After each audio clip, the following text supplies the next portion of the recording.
Yes, for those who are watching the video, we are looking at Acts chapter 9. Saul's conversion is what we're looking at. And I was thinking of different titles for this message today. Again, I'll leave it to you to decide which one you think is the final one, which one should be the one that we're going to go with. One of the titles could be, Anyone Can Be Saved. Second title might be The Unexpected. That's where more I'm going to lean. Another one could be Unwillingness to Go. Another one could be God working in all the circumstances for his good, for the kingdom. Those are some of the titles I've come up with. But I'm kind of, as I think about those titles, and I was thinking about the different titles that I've listed, and as I was working on this text, I think I'm going to lean more to the unexpected. And I don't know if you've ever had anything unexpected happen. But my neighbor and I were, a week ago, his wife was saying, we should blow all the snow that's between the two houses. We have about 10 feet between our houses. We should blow all the snow out. And my neighbor said, he says to his wife, if we had known that we were going to get this much snow, we would have blown it. And I agreed with him. We would have blown the snow far away from the house. We would have given us 10 feet on either side all around the house so that we wouldn't have to move so much snow and we wouldn't have so much snow right by the house. It was unexpected, the amount of snow that we've got. Also, when our car breaks down, it's kind of unexpected. When you're just driving it and all of a sudden it stops running, it's kind of unexpected. When you hear the brakes, eventually getting louder and louder, that's not so unexpected. But when your car just stops working, it's unexpected. How about, I don't know about you, but with all the snow on the roof of my house, now I've shoveled it off since then. But when there was lots of snow on the roof, we actually started having water coming down inside the house, down into our cross benches. And it was coming between the wall, and we've had water pipes, because the house is so old, I guess that the water pipes, the copper pipes are beginning to get pinholes in them, so we have to replace them. Anyway, so I thought that was the issue. But I removed the snow, and then we stopped having water coming down. So that says to me that water was leaking down through my house somehow. So it was kind of unexpected. Didn't really expect that. Here's another one, unexpected I had. So we had the warm weather just a few days ago. It's hard to remember it because it's been so cold and we've had so much snow. But there was a pause. And I had all the snow shoveled off my roof, but I didn't do anything about the ice right by the edge of the house, right where the eave troughs are. Lots of ice.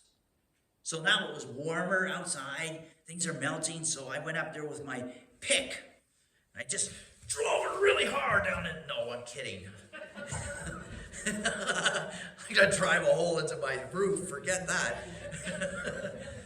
Gently, I picked at the ice, broke it, and then took it off. But one piece, I chipped it, and it immediately fell off the roof. But it was a really big piece. And it ripped the whole eave trough right off. And I was like, well, that's unexpected. Anyway, I'm gifted, skilled.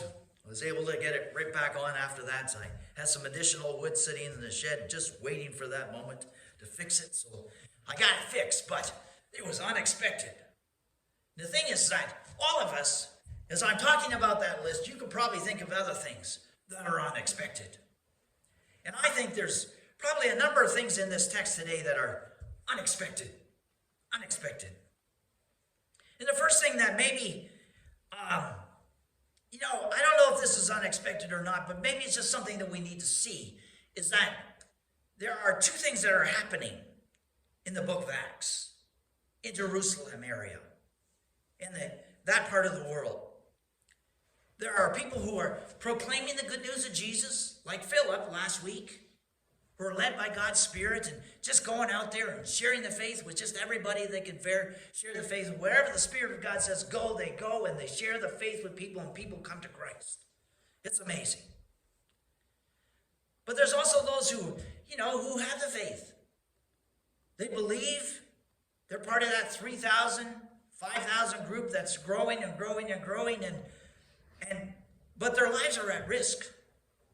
Because Saul, who hasn't been converted yet until this very moment, is chasing after everybody who believes. And he's going to arrest them, tear them out of their homes, throw them into prison. And who knows what happens to them after that. He's going after that.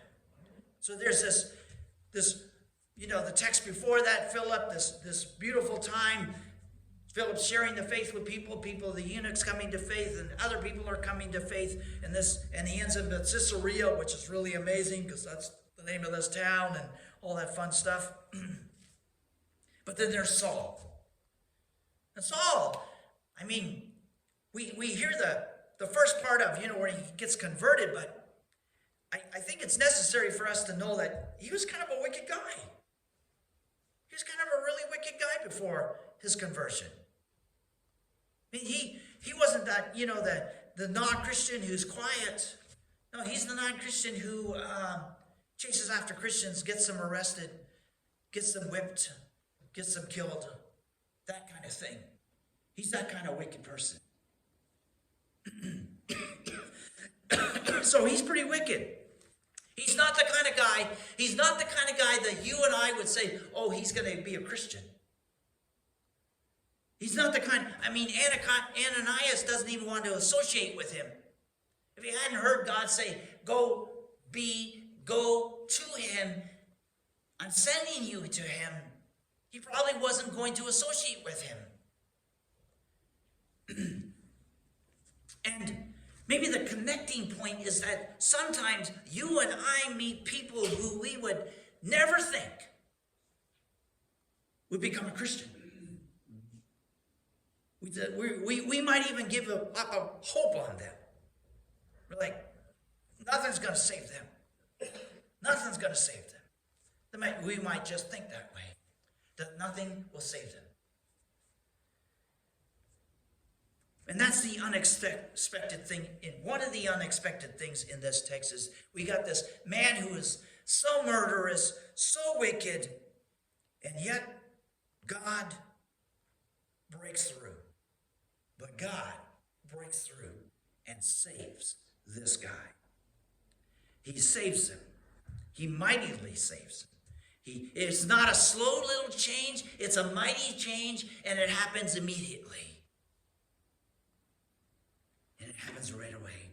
Jesus speaks to Saul, changes his life. Saul comes to faith in Christ. That's the assumption out of this text. He comes to Christ and he believes. And his life is changed immediately. Very hopeful. I think it's a hopeful text in some sense because we also have people who we maybe wouldn't assume. We wouldn't believe that they would believe. But God can do stuff. There's a story in the New Testament, in the Gospels, where Jesus talks about a camel going through the eye of a needle. And people in Jerusalem, there was a place, a hole in the wall in the city that they called the eye of the needle. And so what Jesus, the only way that they could get a camel, if the gates were closed and they were coming to the city, the only way that they could get into the city is to go through that little hole in the wall. And they had to get, the camels had to go, they had to unload the camels, and the camels had to crawl on their knees through this little hole to get in there. And Jesus said, in that moment when he was teaching, he said, it is what is impossible for man is possible for God. And that applies here in our text too. What we see as impossible, God can make possible. God can make possible. So God can save somebody who we think could never be saved. God could do other things as well that we would never imagine could be done. God can do them.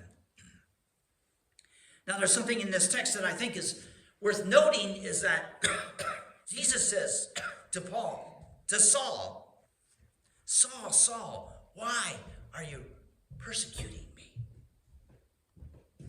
And, physically, Saul was not persecuting Jesus, he was persecuting Christians.